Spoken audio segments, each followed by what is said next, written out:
Gallo, KC Thunder. Mark, you said your team was going to need to create its own energy tonight.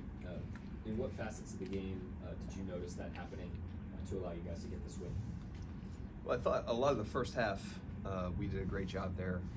You can't underestimate the importance of a good start. And I thought we got off to a good start, built a nice lead. And then I thought, they really punched us in the third quarter. And with 5.5 to go, I think it was tied, or they were up by 2, or we were up by 2. And there was a group in there. It was Joe, Wiggins, Shea, Kaysen, K. Rich, and we were getting punked. And those guys really stood up. They strung together really important stops and kind of gave us a little more breathing room. We held them to 8 points, I think, in the last 5.5 minutes there.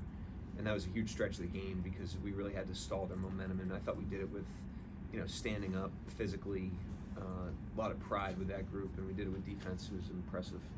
They try to stall your offensive momentum by switching everything. You guys kind of countered that with pick and pops between J-Dub and Chet. Can you just tell me about how those kind of manifested and how you were able to not get bogged down against the switching? Yeah, we were just trying to mix looks, against a team like that is pretty disciplined in their stuff. They're hard to crack for that reason. They're not going to mess up many coverages. Very, very disciplined team, and so we try to mix the looks against teams like that. And I thought we did a good job of that. I thought we got some good cracks there. Mark, in that fourth quarter, especially at the start, Dub and Chet really carried you offensively. Just what did you see from those two guys? I just thought the execution for most of the night, across the board was really, really good. I thought we played a really clean offensive game, got good shots for the majority of the night, executed our stuff. We're able to counter what they were doing and go to a lot of different things very quickly. And I thought the guys were very adaptive and focused on the second night of a back-to-back. I thought that was across the board tonight. Mark, it feels like through 3 quarters it was a lot of Shea and then good for kind of like Brett mentioned. It was a lot of Dub and Chet. I'm curious through how many games, just what you thought of those two's connection and how they maybe fed off each other. Chet and Dub. Dub and Chet. I give them credit because there was a stretch of games there where we were losing a lot of those minutes. Start the fourth quarter, start the second quarter. We had tried a lot of different things. They were the two common denominators in there. And they've done a great job of just kind of communicating through that, building a synergy together, and incorporating the other guys. It's not a two-man game, but I think they've really owned that in a way that is a good example of, like, things aren't always going to be perfect. There's going to be struggles throughout the course of the season, and we want to be solution-oriented, and I think they've done a great job of that and have built a nice chemistry. Yeah, and I know he's a sophomore, but it felt like he was putting a lot of those prime late game positions last year. I'm just curious what you thought of Dub and maybe that kind of closer type and how he's maybe evolved in that role. Yeah, I mean, we don't I don't like to call them closers. I mean, that we did a lot of different things. I thought one of the biggest plays was Dort got an advantage in a pick and pop. We threw it to him. They fully rotated off Chet. He made a great extra pass. Chet hit a 3 in the left corner. And so we try to, like I said, keep it pretty fresh, especially against a disciplined team like that. We try to give them a lot of different looks so that they can't get into a rhythm defensively. But it's nice to have guys that you can go to outside of just Shea all the time, because number one, it gasses them, and number two, you become a one-trick pony. And the late game plan comes down to just guarding one guy, and we don't want to be that type of team. We want to be a team that's dynamic and can beat you a lot of different ways. And we're developing that. It's not perfect, but certainly, we took a step forward. We played a really clean last 5 minutes tonight on offense. You guys go small when teams go big. What goes into the decision to not try and get close to the size that other teams have on the floor? It's not a rule. We'll look at everything.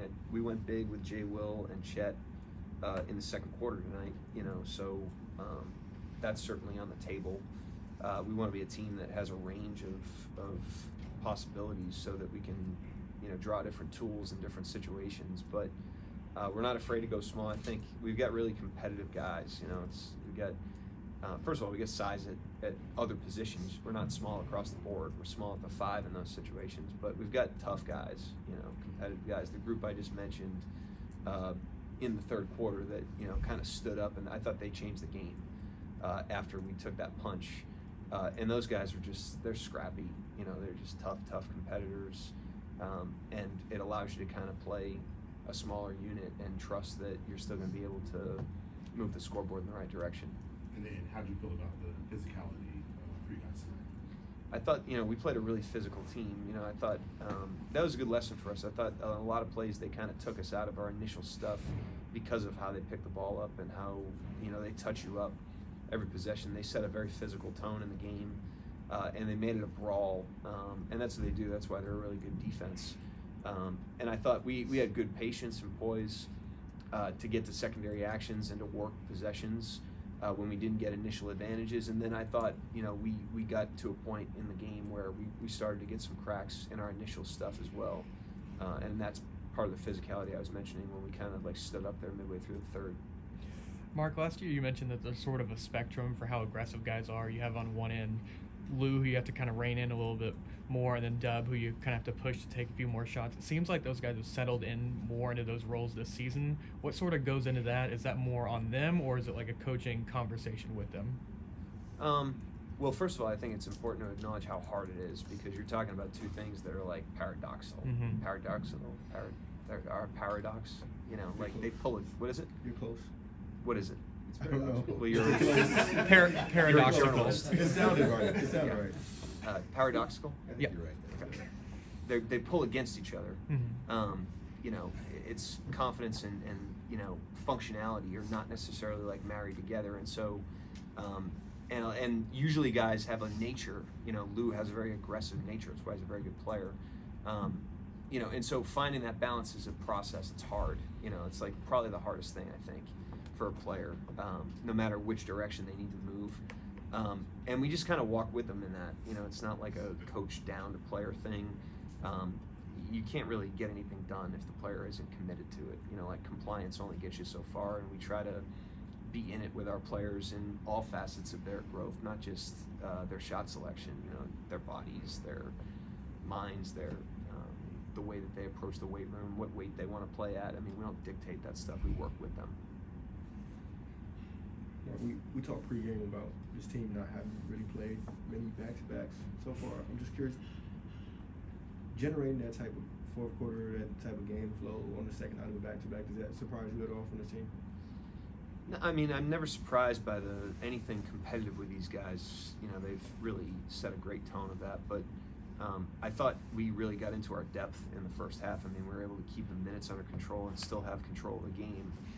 We played a lot of different guys, and we had a very balanced rotation minutes-wise in the first half, which allows you to kind of hit the gas in the second half with some of the higher minute guys without it turning into a 40-minute night for a bunch of guys. And so I thought they had gas in the tank for that reason, and it had gas in the tank. We did the same thing last night. We were able to keep minutes under control in that game as well. So I think that's a 1 through 15, endeavor. Anybody else? Thank you, Coach. Yep, thanks.